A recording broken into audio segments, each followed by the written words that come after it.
want to take a second to point something out. You know, you do see us using a little contact. The more skilled you are, the harder and more enthusiastically you can throw these checks and strikes. If you're a beginner though, you really have to watch out and protect your partner. Or again, if your partner is a beginner, you have to really watch out and protect your partner. You can't just go in here blasting off on each other because you got a lot of drills, you got a lot of reps to do. You don't want to get injured before you're finished. You want to be able to finish your drill and do that without injury. But you can always start to ramp up more and more contact as you go. I mean, when me and Scotty started, I really started off, just touching his neck, and then later on, I started, jamming in his neck pretty good, just trying to ramp up his contact. Right now, with the dice, I'm making sure I'm trying to use the flat of my foot or the ball of my foot when I put these kicks in, instead of stuff the toe of my shoe inside of his fleshier areas, and that's to protect him so that we can complete the drill. Now again, if you and your buddy are, I don't know what to say, active duty military, and you guys have studied martial arts for a couple years, and you're a SEAL or a recon guy, something a ranger, to get everybody in there, you guys can probably hammer each other a little harder.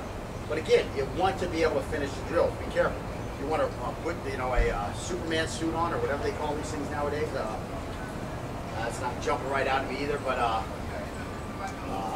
fit stuff, I forget what it is. CrossFit gear, I think is what it's called. Remember what it's called? I don't know if that's what it's called. That's some great gear. If you want to put some of that on, you definitely will be able to put some contact into these things. But again, work through them first without the contact, get the hang of it, and then add a little more contact. It's like a lot of times, back when I used to do karate, you do a kata, everything works great, but now all of a sudden you turn that into bunkai, where you're working one step or three steps with your partner. Everything goes to shit for a little while, and after a couple reps, then it comes back.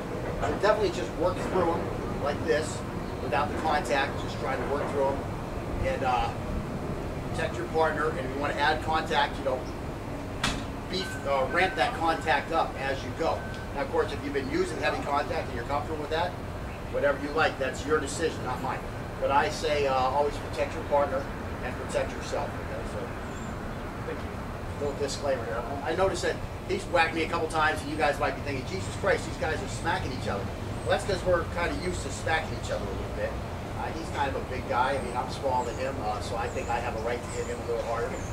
But he may not agree with me, but that's what he's going to get because he's my student. So that's what I've got. My student has to be able to do. And of course, I'm not whacking him yet. We're going to get to the strikes, and I probably still won't whack him. But again, by the time we get to the end of this video, we'll probably have some headgear and some stuff, and we'll start whacking each other pretty good. Again, you don't want to get, I always say, you don't want to get injured while you're training yourself to keep from getting injured. So in other words, you're training in a street art so that you're not going to get hurt out in the street, and then you're walking around hurt because you got hurt, during training. That's something you want to avoid.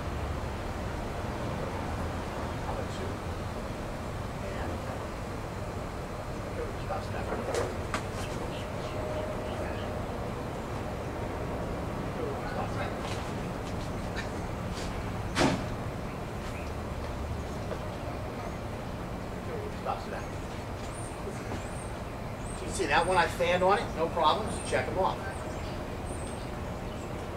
Stops that.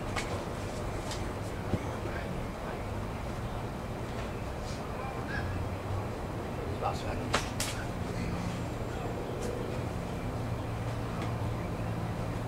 Stops that.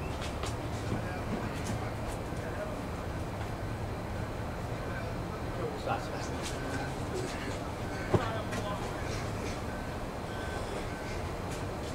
And again, on these techniques, I wouldn't even need to check them. He's right where I want him, right on top of him. I'll throw one. Where are you going? Stop. So I'm here. I'm right where I want to be. I don't really want to change anything. So from here, I'm going to go for his neck.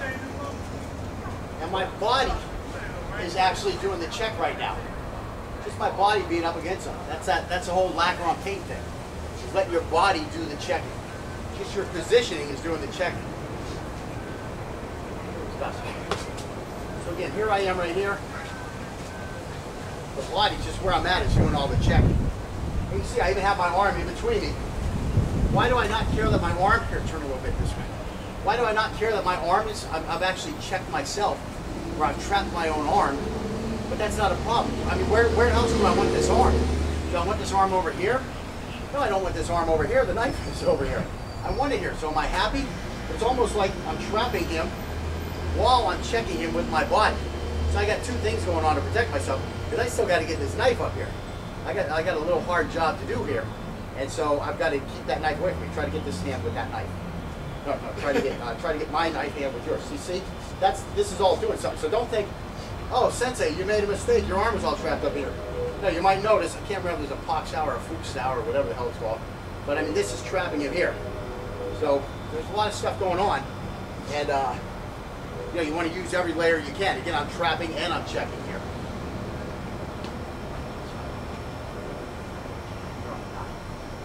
Stop that.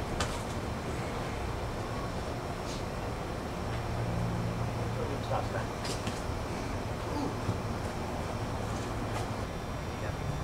Okay, so what are we on to here? You've done left, now you're going to do our right hand. Stop that. And you see, I'm bringing a lot at him, and you see, he's flinching right away. He's like, what's going on here? Where's he going to hit me at? That's what this other guy's going to be thinking too, unless he's a real cool character, and he can just stand there and slash. And yet, when the contact actually starts, you know, it's like I said, I was watching that, watching some of those videos from that cold steel competition.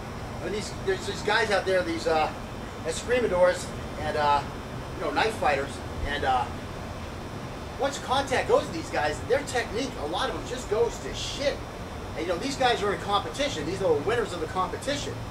You would think that they would be able to hold their composure a little better. But once those sticks start coming, and once the knife starts coming, a lot of their technique just goes to shit. I mean, they wind up just, you know, like this. It's more like, that's what's going on. I was like, that's ridiculous, man.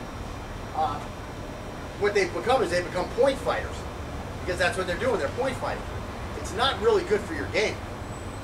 What they should do is they should have them fight until one of them gets in what's considered a lethal technique.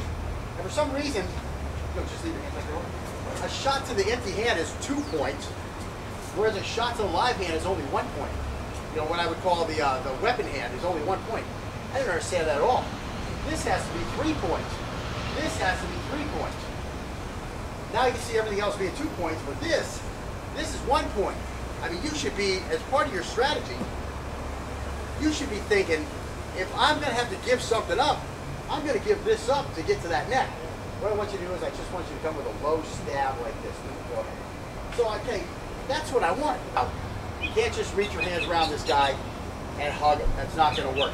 You'd be better off holding it here, and when he lets go, if he's able to pull his hand away, just let him pull the hand away.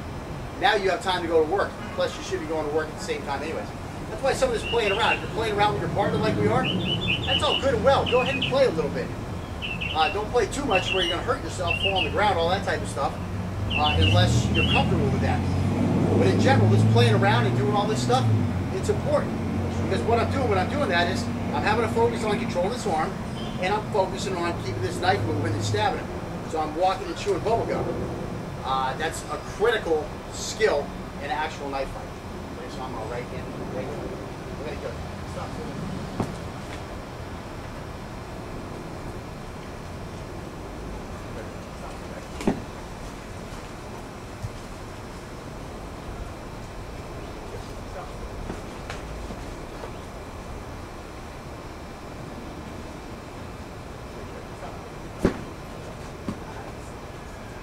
Big hollow out there. Yeah. It'll slash me right to the bone. Really good. If you go back to those early lessons, you know, he's snapping the blade at me each time. He did a huge snap right here. I mean, he would have cut me all the way to the bone. That whole muscle would be not functional right now.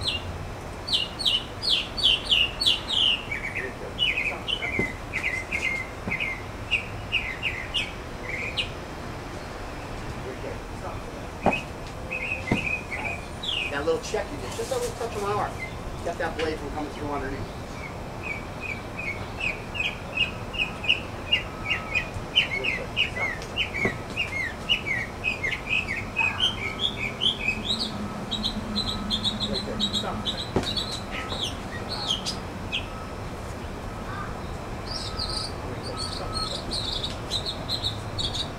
kind of just sliced myself on your hand when I came down with that one after that 11.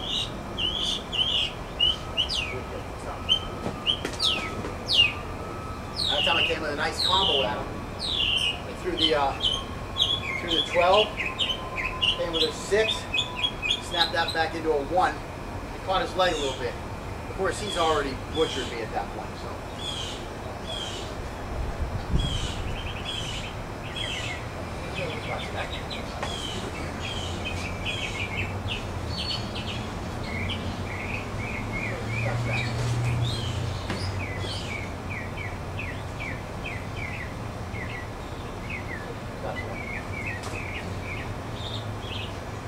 That was a big trap more than a check. I saw your hand open, so I just came back. I trapped it real quick and I come up here.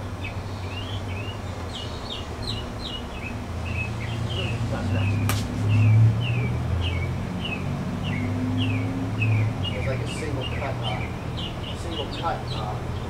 theory. It came in, I just threw it right up there like that.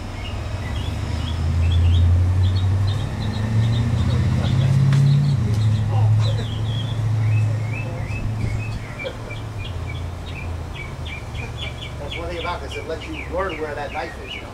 Because in a real fight, you can't make those mistakes. You want to make them now, while you're throwing that knife all over the place.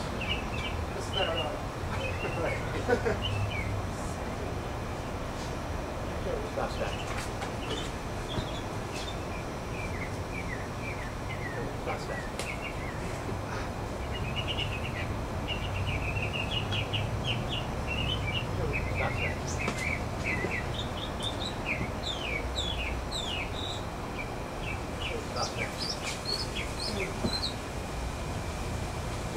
All right. 11, 10, 9, 9. That time I got poked in the little elbow there. Again, that's a tough technique against that Chinese. He's coming with a 9. Hard for me to get out of the way. He hit me a little bit. That's going to be a flush wound. He's not coming across this way on one of the tendons. Might nick a tendon underneath there. But I'm not going to have a problem. Might even take a ligament, but it's not going to be a problem. It's going to stop.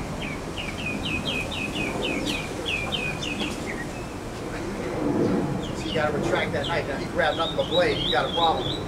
But again, my retracting it is going to do him the favor of then cutting his fingers. That's right.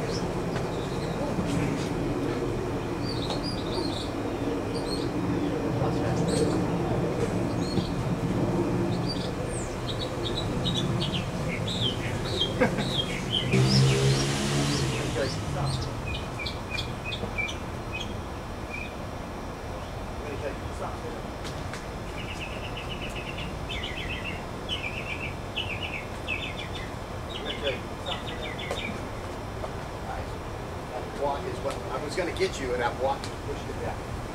I'm going to kill you. Stop.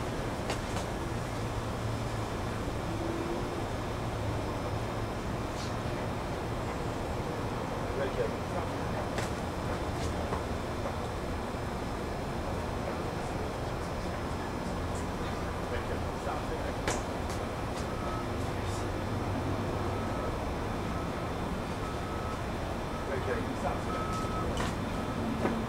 That's how you just stay away and avoid it.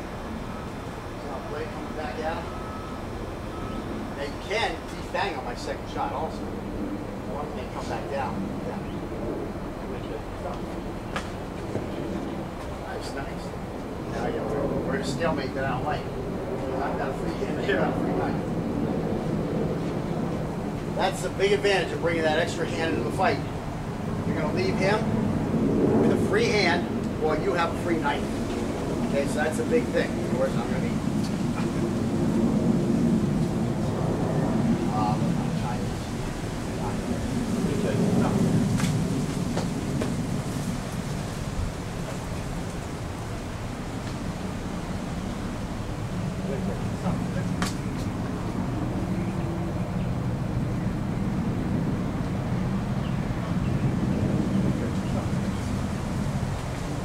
gotta do get that knife working, man. Okay. Stop.